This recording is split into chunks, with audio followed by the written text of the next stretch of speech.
Here on August 22nd at 5:30. We need a call to order. Yep. Yep. Commissioner Barnaby is absent.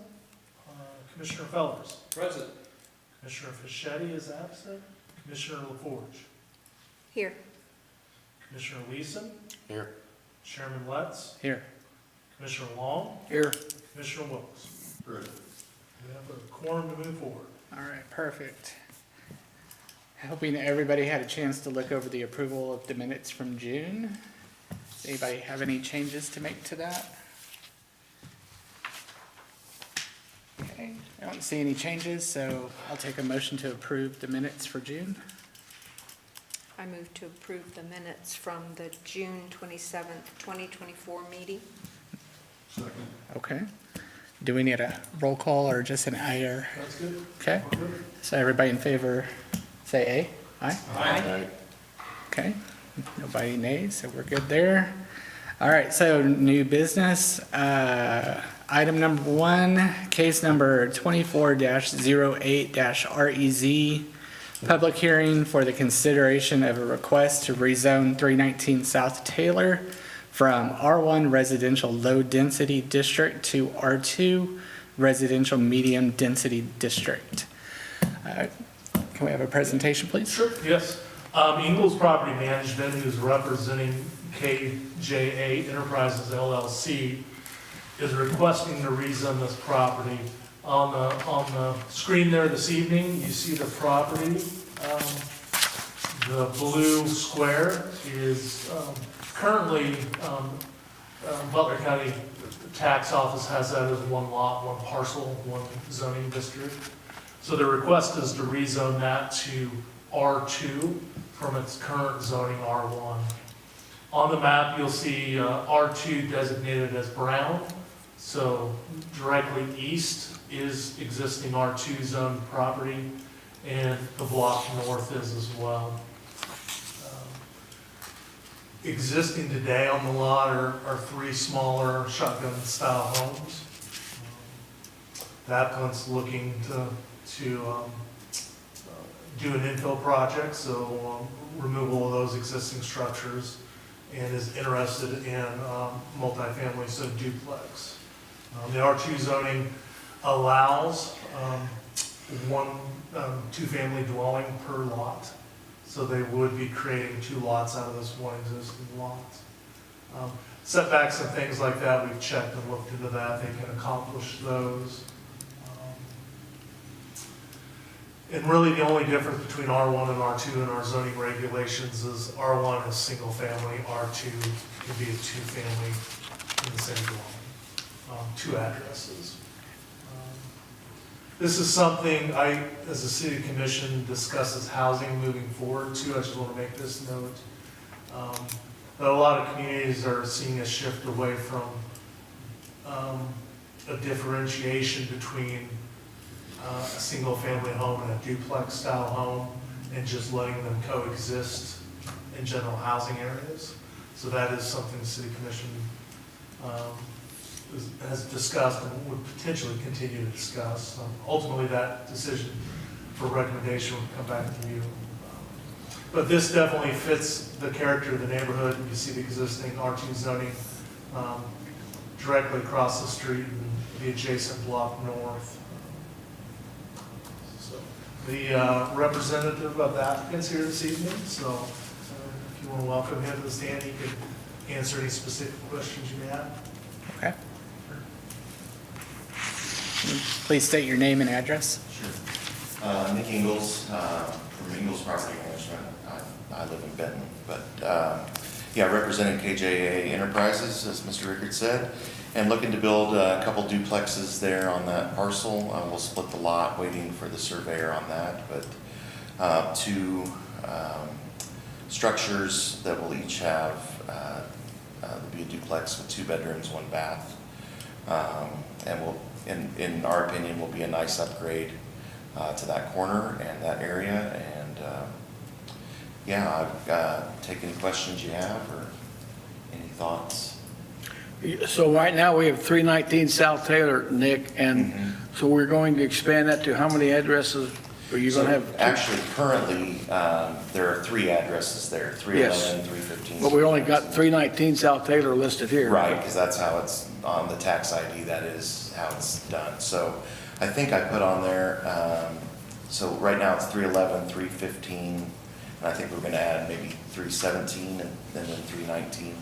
There's gonna be, okay, 4 addresses in, 2 duplexes. 2 duplexes. Yep. My only concern, I guess, right now is off-street parking. Yeah, so there will be off-street parking, there'll be driveways there that they'll be able to park. For 4 vehicles? Mm-hmm. Yeah, I need to look at that a little bit closer, but for 4 vehicles, yes. Okay. Mhm. So each property each owner unit. will have 1 spot? Yes. Off-street? Yes. I think that's necessary. I think that's important. Definitely. Mhm. Okay. Thank you. Yep. That's all I have.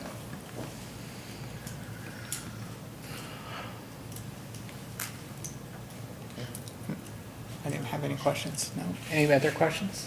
Okay, thank you. Thanks, Nick. Appreciate it. Anybody else want to come up and speak on behalf or against? You can officially open the public hearing. Okay, which is what that is, right? Yeah, so we officially open the public hearing. And as seeing nobody has come up, we can close the public hearing. And now we will open discussion by the planning commission.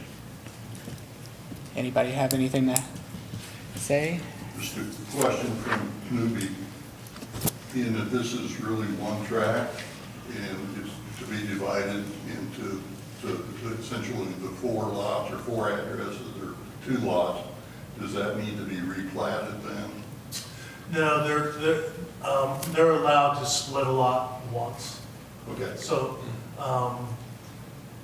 originally, when this was platted, probably over 100 years ago, there were much smaller lots. Right. And things built out different than the original plats. And so those lot lines have changed. So they'll be taking the one existing large lot, which has 3 structures on it, which, you know, is non-conforming in your zoning regulations today. They couldn't do that. And split that lot in half. That's an administrative function where they provide us a survey. We sign off on it, and it's filed with the county register of deeds. So that's just, oh, sorry, go ahead. Isn't this the same type of structures that are growing up all over town over the past few years?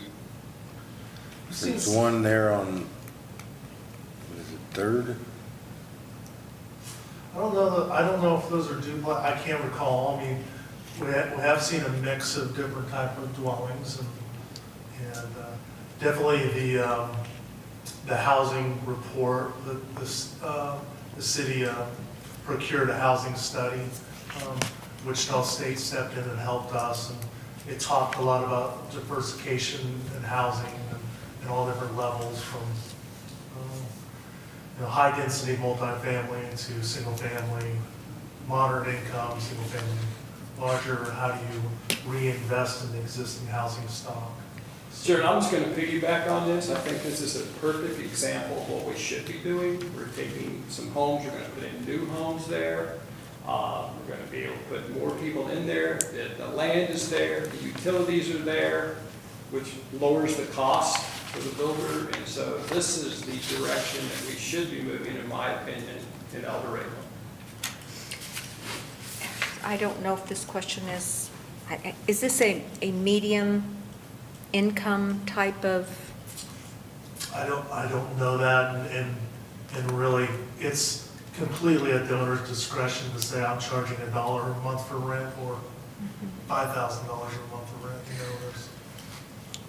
rent, There's been a lot of talk about affordability, housing affordability, and I was just curious if this is, like you said, one of those steps Well, I'm thinking toward. 2 bedrooms, 1 bathroom. It's going to be about as affordable as you can get. Because, some of the new ones are like $1,400 or $1,500 a month, and in my opinion, that's not a medium income. I mean, we need more of those. But I was just curious. It's just one lot of land with 3 houses on it then? And it's gonna be split into 2 lots with 2 sets of duplexes, basically. So 4 different units to rent out instead of 3 houses to sell or buy or rent. Well, Okay, the homes were probably built in it looks like they were built in the 20s or 30s. I mean, they're old. yeah.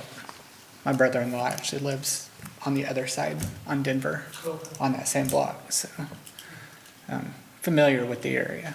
Definitely needed something done, yep. I think it's a great project, and I'm going to be voting for it. I think it's a good project. I think it's very compatible with the neighborhood, and I will too. Agreed here, so any other discussion? All right, so I will move for a motion to approve. I move to recommend approval of case number 24-08 REZ, an application by KJA Enterprise LLC to rezone the property located at 319 South Taylor from R1 Residential Low Density District to R2 Residential Medium Density District for reasons stated in the staff recommendations and heard at this public hearing. We do a roll call vote on that? Need a second. I second. Oh, yeah, sorry. Thank you. Yes. Commissioner Wilks, Yes. Commissioner Long, Yes. Chairman Letts, Yes. Commissioner Leeson, Yes. Commissioner LaForge, Yes. Commissioner Fellows. Yes. All right, so that passed, that's good. Okay, so on to old business. We have no business. No old business today. All I have a right. question for Mr. Rickard. Yes, sir. Last time, or 3 times ago, I brought the question about extending our buffer zone past 200 feet. Did it ever go anywhere? It's in the queue of things. Okay. To have the commission make a recommendation. Staff has talked about it with management, and we've discussed it. It hasn't made it to those higher priorities of the city commission. Well, you remember the situation in which we had many people here objecting to a project that was going to happen, and a lot of people weren't notified because they weren't in the buffer zone. Understood. Okay, thank you. We, to let the planning commission know, I don't know how long ago, but we did shift to, on top of publicizing in the Times Gazette, publicizing on our website now as well, and making a real hard focus to publicize on Facebook and put these meetings streaming on Facebook as well, and put those agendas out the same time you all receive them, so the public's aware. Back to this case we just heard, it'll be heard by the city commissioners when? It'll be the third Monday in September, 16th? the 16th. Okay. All right, any staff items? We've got potential for 2 hearings on the 26th of September. One of them is a go for a bio-oil processing facility located on Haverhill Road. So that will be a special use permit request for the zoning because of the processing of a raw material to a finished product. So there will be that public hearing that evening and potentially another public hearing. We talked to the applicant this morning. They were having a meeting of their board tonight at 6 o'clock to make a determination by Monday's our deadline to get things in the paper next Monday, so to let us know if it would go or not. All right. I think that's everything. So I'll take a motion to adjourn. So moved. Second. All those in favor say aye. Aye. All those opposed, same sign.